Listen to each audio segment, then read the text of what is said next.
Yeah. So first and foremost, man, thank you so much for, you know, taking the time to do this, man. you know, Hmm. you're definitely one of the brothers in my life that has always been just so kind, such a big heart, and just I've always seen just steady progression in your evolution, and just really admire your um, steadfast to that into your unfoldment. Mm, that's really beautiful to receive. Yeah. Thank you for seeing that. I really appreciate those reflections. Thank you, brother. It's good to be seen. Yeah. You're welcome, man. Yeah. So the intention of this interview is all about you, and um, my intention is to learn from you, and to really just be curious, and create space for something new, like something that I didn't know before, or we didn't know before, and um, yeah, and discovery. Get into the first question. You know, actually, do you have any questions before we begin? Mm. Okay. What's your favorite color? uh, purple, blue, and green. These are my three favorite colors. So, Adi. So, assuming as if I didn't know you. Just like tell me about yourself. Hmm. I was born in Jerusalem, Israel, 1997. Moved to the US with my family when I was 4 years old. Um, I've always been very creative and artistic and eccentric and like wild and creative and class clown. Um, I think some of my class clownness, now that I think of it, and what I'm integrating in my life right now, was like it was a tool that was helpful when I felt kind of disconnected when I moved here first. Mm, I would just like be funny and silly and be crazy because mhm, sometimes that's how you it's a good way to like disperse energy and to like deal with the when things aren't making sense, to just mm, like play with that. mm, mm, um so I've always been a bit out there in some ways. I've always felt different in some ways. yeah. Can you think of uh a time, the last time, like something like this has happened? Like you're like it's like boom, like put yourself out there in like a fun way. yeah, I've been tapping into that like really recently, even just like yesterday or like 2 days ago. I've been tapping into this like sacred clown energy. Mm, um um Yeah, this actually happened specifically through smoking weed. I don't really smoke weed anymore much, but I smoked weed a couple of days ago with my roommates, housemates here in Portland, Oregon, and I just like rode that energy instead of like letting it compress and contract and like trying to be human or like whatever. I just like went fully into like play and like laughter and like mm, mm, putting on like a performance kind of or like a show of like and embodying this like performer archetype in me that's just like very like just like fully going into this like performer archetype that I have of yeah. like a clown or like a joker. Mm, mhm, And so I've been really recently like reclaiming that without judging it and like just fully going into it. mm, And yeah, so it's been very recent mhm. that I've been working more with like, oh, what if I went more into that, like Yeah. Yeah. Wow. What's like, could you walk me through step by step the experience of like what's going on in the mind of Adi when he's letting go, when he's letting loose?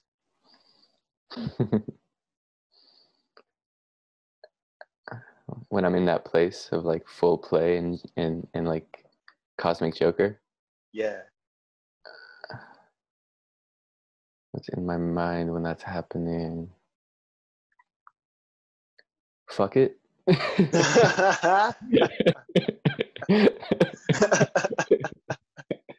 Fuck it.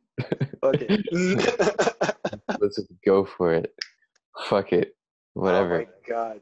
Yes. Dude, that's so good. That's such medicine right there. Yeah. Yeah. Wow. It's like when you're leaping over the edge and you're like, do I jump or do I just stay back and play safe? Just like fuck it. It's like fuck it. I'll get on that roller coaster even though I'm really scared and you know. Oh, Yeah. that's the juice. That's the juice, man. Wow. It's like loss of control, right? It's like okay, oh well, here goes. We'll see what happens. Yeah. Wow. Now, has this been like a practice that you've been doing, or is it always stemmed from like your childhood when you moved here? And it's kind of like, is this something that you've like been developing like this Yeah, process? yeah. It's always diving into the next fuck it. Got it. It's a constant practice of deepening into the Got next it. edge, Uh-huh. and finding where the opportunity feels like there's permission, where the container or whatever the situation Yeah. feels like. Because usually we're taught, if we feel that like edge, we're usually taught in this culture to like contract and play safe. Like I'm not going to be too much, I'm not going to be too big, I'm going to like hold on to some sense of identity that other people can like, that won't cause too much of a disturbance or won't be too profound or too different, you know, whatever the story is.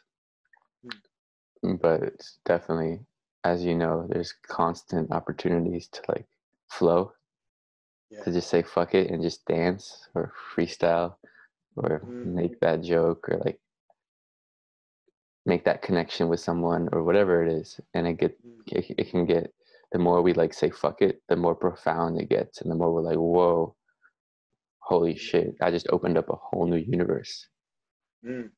So there's, yeah. Incredible, man.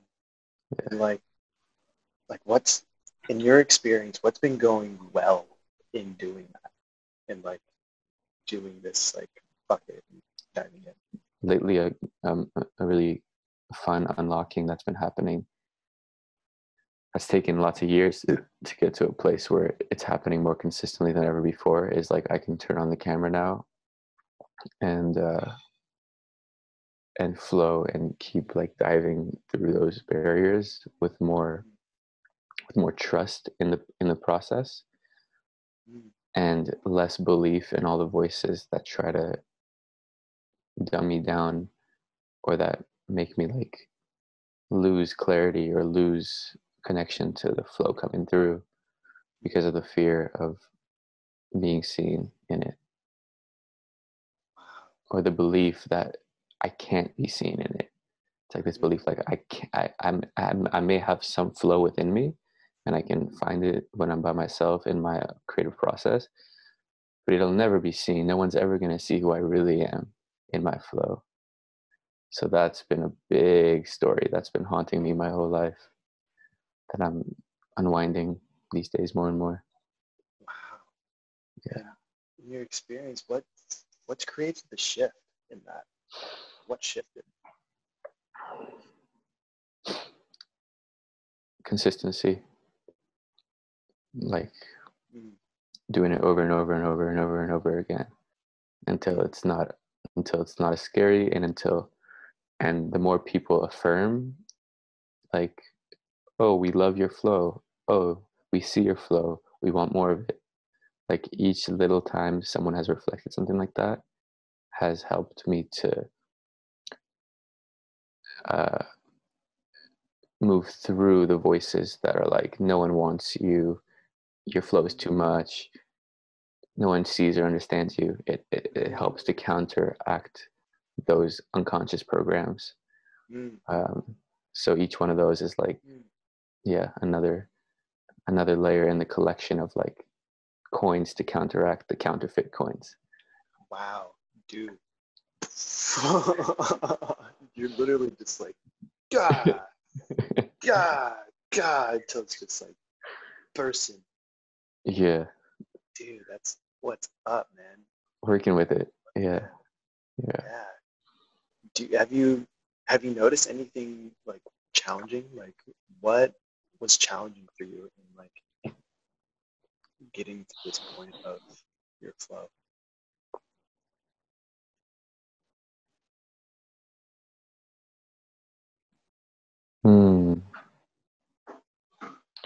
The challenge is wanting like the empathic part of myself that cares so much about how everyone else feels, and wanting my flow to be in service to other people. And that's the thing, when we go into the flow, it's like we can't be too worried about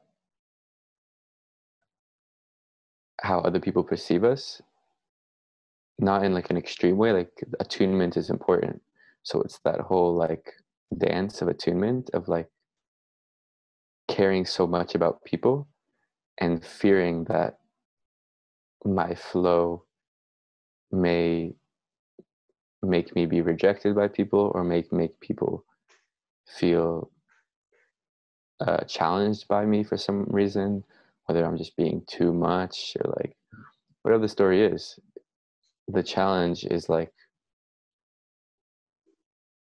trusting that people will receive benefit from it, and if they don't, that's okay too. So yeah, that's really hard. And yeah, so it's like, from what I hear, it's like it's kind of challenging. It's like the fear, like experiencing the fear and yet doing it anyways. Yeah, the fear, for sure. Yeah. Just, yeah, the fear of not being accepted and not being like, the fear if I'm myself, then like just this whole deeper thing of, if I am myself, like, just goes back to the story of no one will get me, no one will truly understand me, no one will truly, because we care, our hearts care, we want to be in connection with people. And we never know if being ourselves will create more of that experience or not. And we can't really care. Like we attunement's important, but we have to just explore and find out what happens. That's the only way to truly serve people, I found. And that's getting on a whole nother level of the conversation. But yeah. Wow. Yeah, you're touching on some points, man. And yeah, I'm curious to like, what so just to touch on one more little point that's coming through clearly is like wanting to be relatable to the world, right? And not wanting to use the flow as a dissociation mechanism unconsciously. Okay.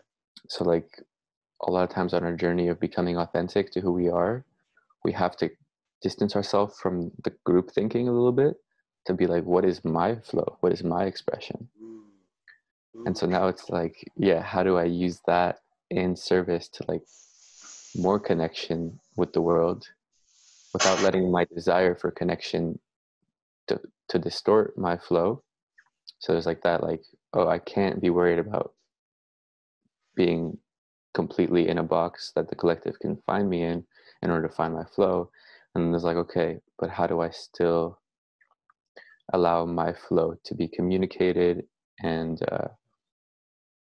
to this earth, rather than as something to unconsciously try to like escape the earth,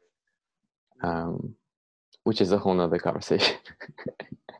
Totally. For another time. For another time. And I Yeah. would love to talk about that too. Yeah. Yeah. Well, something that does like that's coming up for me to ask you too is like, can you define what flow means to you? What does flow mean to you? Yeah. I feel the flow. I love this Rumi quote, which Rumi says, he says, when you do what you really love, you feel a joy moving in you, a river, something like that. And I love that quote because it's talking about the feeling of a river moving through you. And it is like a feeling. It's like you feel energy, like life force moving through. And the flow feels like, if I could paint a picture, like a feeling, it's like, it feels like the body or the mental constructs that hold the body in certain ways kind of open up, and it feels just like a river of light moving through, and you become, I become like a empty vessel to channel that without obstruction, hopefully. Flow. Yeah. Amazing. Yeah. Amazing. So, yeah. So it is like a tangible feeling of like a river of liquid light, and we are made of mostly water, and we are made of all energy. So it's like letting the energy flow, basically. It's like being a channel. Mm-hmm. Got it. Got it. Thank you.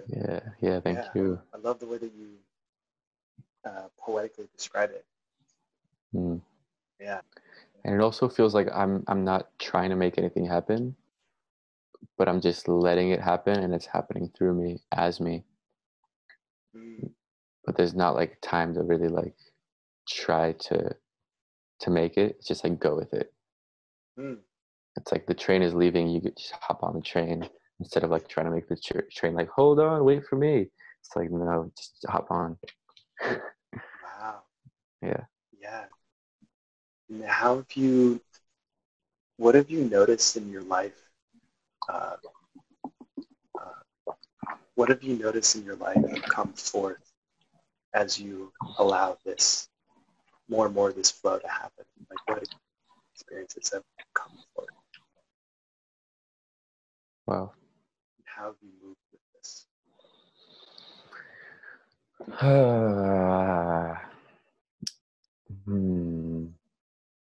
The first word that comes to mind just in the flow is everything and anything. Because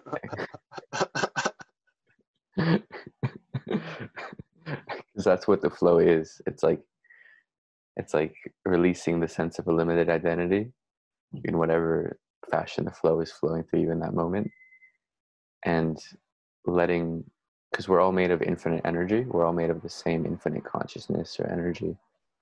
So it's releasing the identity that keeps that consciousness from expressing fully through us, and in that we have access to things. For me, it's been like things I never could have imagined I would be able to experience, which is the medicine of the flow, because it's deeper than the mind and deeper than the stories of what's real or what's possible. So in that, like, emptying oneself to like be a vessel for like life to move through, whether it's through sound or anything, the space becomes clear or emptied of the identities based on limiting belief systems, and it is magic, and it opens up like anything that you thought was like, anything that I thought was like, that's too much, like that's not possible, like that's too beautiful, that's too magical. like any story about anything in existence that's too much for little unworthy me gets to be at least tasted in that moment of flow. Wow. Yeah. Yeah. Man, thank you. Yeah. Thank you, brother. Yeah. That's some Yeah. good stuff. You know? Yeah, like what kind, like what experiences have you noticed uh,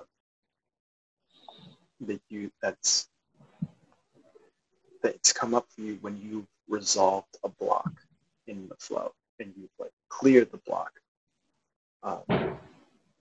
What what was your experience in resolving and like shifting that block and creating more flow and more space in your life? Like, what kind of experiences have happened? What did you feel when that happened? Mm. Mm.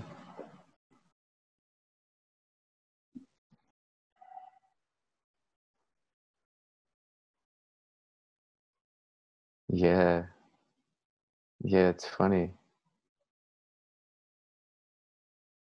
Connection is something big. Is a big thing.